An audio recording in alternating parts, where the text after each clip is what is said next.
सत्य सनातन धर्म की, भारत माता की, भारत माता की, गौ माता की, गौ माता की, गंगा माता की, गंगा माता की, श्री राम जन्मभूमि की, श्री राम जन्मभूमि की, श्री कृष्ण जन्मभूमि की, श्री कृष्ण जन्मभूमि की। नमः पार्वती पतिये हर हर।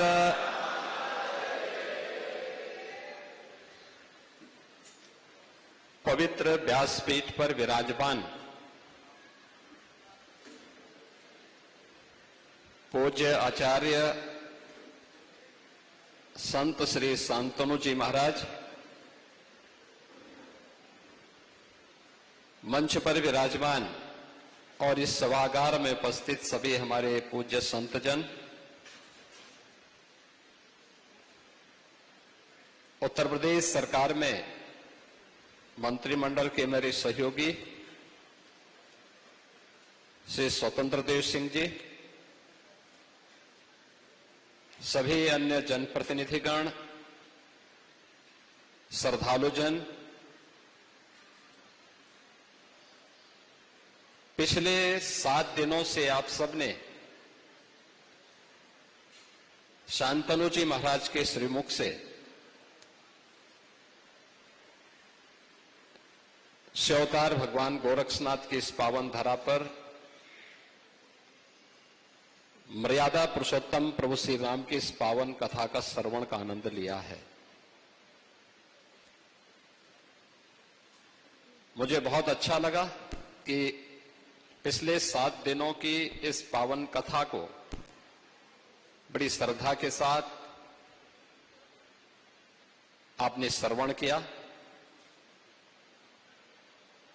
और उसमें भी मुझे बहुत अच्छा लगा कि इन 7 दिन कालीबाड़ी के महंत जी इस कथा में यहां उपस्थित रहे।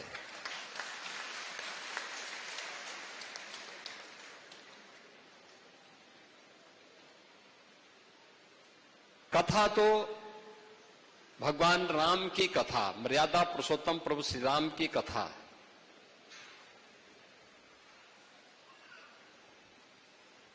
इस ब्रह्मांड में सदैव गूंजायमान रहती है। हरि अनंत, हरि कथा अनंता।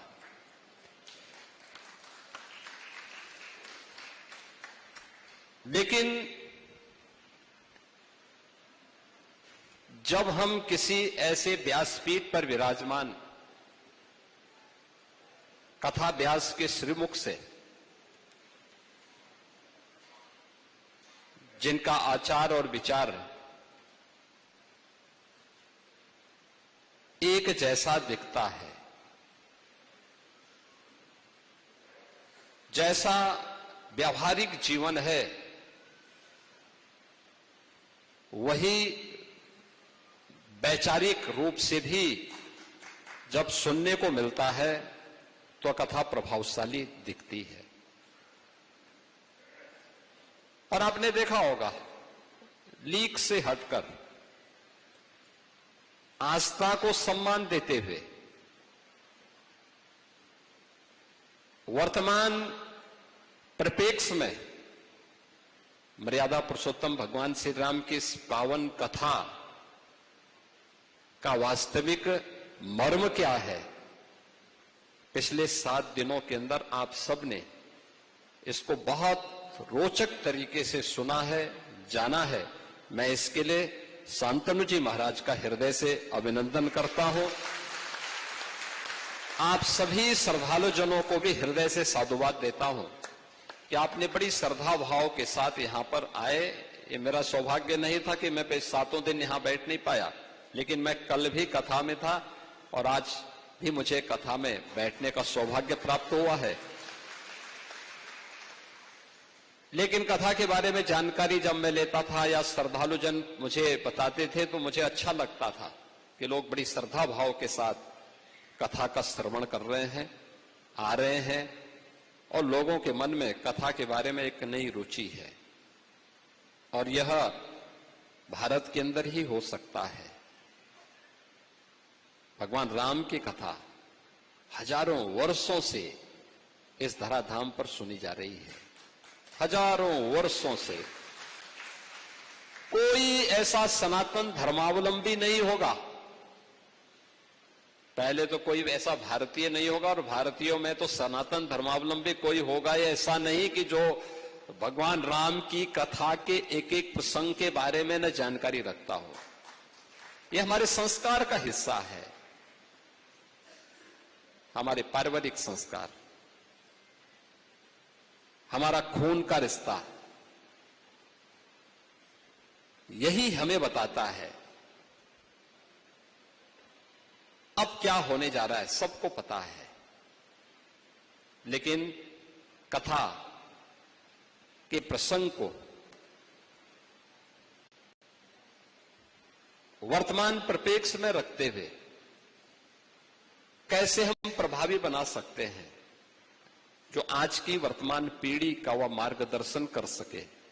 और वह कथा आपने पिछले 7 दिनों में यहां पर आचार्य श्री के मुंह से सुना है, उनके श्रीमुख से सुनने का आनंद आपको प्राप्त हुआ है, सौभाग्य आपको प्राप्त हुआ है श्रवण करने का।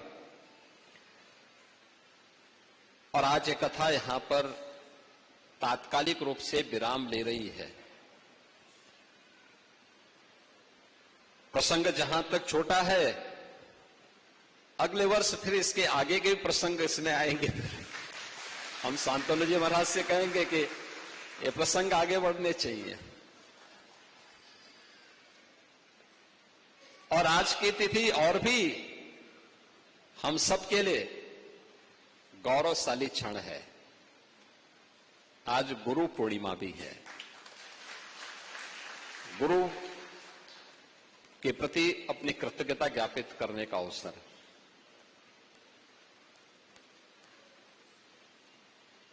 भारत के दुनिया के अंदर भारत एक ऐसा देश है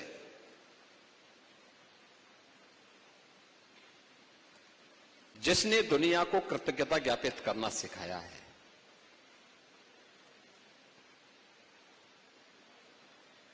हनुमान जी महाराज और मैनाक पर्वत के बीच में जब संवाद होता है तो सनातन धर्म क्या है, उस सनातन धर्म की महिमा के बारे में यही बात सामने आती है कि कृते च प्रतिकृतव्यम ऐसा धर्म सनातना।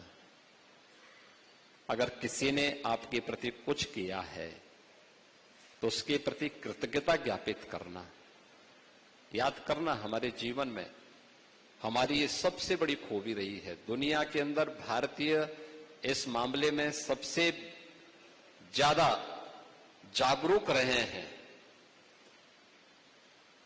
कि किसी ने भी कुछ आपके प्रति कभी कोई योगदान दिया है उसके प्रति कृतज्ञता ज्ञापित करना। और गुरु के प्रति, माता पिता के प्रति, अपने से बड़ों के प्रति और जीवन में उन सभी लोगों के प्रति जो आपके जीवन में किसी न किसी रूप में कोई योगदान दे रहे हैं। ये पर्व हम लोग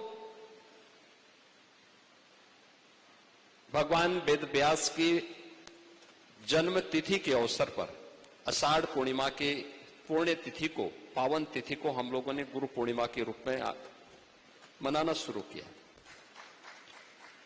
ये तिथि अपने आप में महत्वपूर्ण है।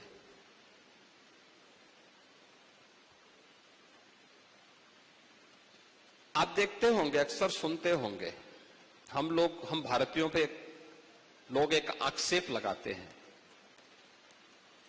आक्षेप क्या होता है कि हमने अपनी धरोहरों को संरक्षित नहीं किया है।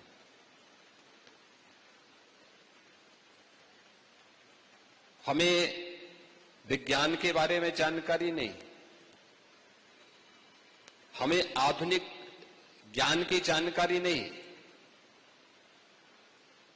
हम तथ्यों को तोड़ मरोड़ करके प्रस्तुत करने के आदी हैं और तमाम प्रकार के वितंडावाद के माध्यम से हम भारतीयों को बदनाम करने का प्रयास होता है। लेकिन ऐसा सच नहीं है। हमने तर्क वितर्क उनके साथ नहीं किया। याद करिए, दुनिया के अंदर जो सबसे प्राचीन ग्रंथ है, आज दुनिया भी मानती है, वह वेद है, ऋग्वेद है। दुनिया जब अंधकार में जी रही थी, तब भारत के अंदर वेदों की ऋचाएं रची जा रही थी। अलग अलग कालखंड में अलग अलग ऋषि ने, याद करना, अलग अलग कालखंड में अलग अलग ऋषि ने चेतना के अपने विस्तार के माध्यम से ब्रह्मांड के उन रहस्यों को उन ऋचाओं के माध्यम से उद्घाटन किया। अपनी ऋचाओं के माध्यम से उन्होंने उन्हें आने वाली पीढ़ी के लिए दिया। लेकिन श्रवण परंपरा थी, उस परंपरा को पहली बार संहिताबद्ध करके अलग अलग भागों में अलग अलग वेदों के माध्यम से भगवान वेद व्यास ने जो उपकार सनातन धर्मावलंबियों पर और मानव जाति पर किया, उसके प्रति कृतज्ञता ज्ञापित करने का एक अवसर भी है। ज्ञान की इस धरोहर को जहां तक अभी दुनिया पहुंच नहीं पाई है, अभी तो दुनिया भौतिक विज्ञान पर शोध कर रही है, अभी तो वह उसी पर आगे काम कर रही है। चेतन मन से ही शोध हो रहा है। अभी अवचेतन और अचेतन मन की तरफ वो पहुंचा ही नहीं है। चेतना के विस्तार को जब अब उन ब्रह्मांड के रहस्यों को सुलझाने के लिए जाएगा, वैदिक सूत्र उस समय उसका मार्गदर्शन करेंगे। और ये हमारी धरोहर है। इसको एक साथ सजोने का काम अलग अलग कालखंड में अलग अलग ऋषियों की मंडली ने अलग अलग समय में किया। वे सब कुछ आज भी हमारे सामने है। वेद भी आपके पास है, वे स्थल भी आपके पास है। आप नैमिषारण्य में कभी जाएंगे, नैमिषारण्य में आज से 3500 वर्ष पहले हजारों ऋषियों की एक पंचायत होती है, एक सेमिनार होता है भारत की इस ज्ञान की परंपरा को लेकर के। पुराणों की रचना को लेकर के, उसकी भाषा शैली को लेकर के, उसके विषय को लेकर के हमने नैमिषारण्य को विस्मृत कर दिया। हम भूल गए। कुंभ जैसे आयोजन हमारे लिए धार्मिक आयोजन तो बन गए, लेकिन ज्ञान की इस परंपरा को विमर्श का माध्यम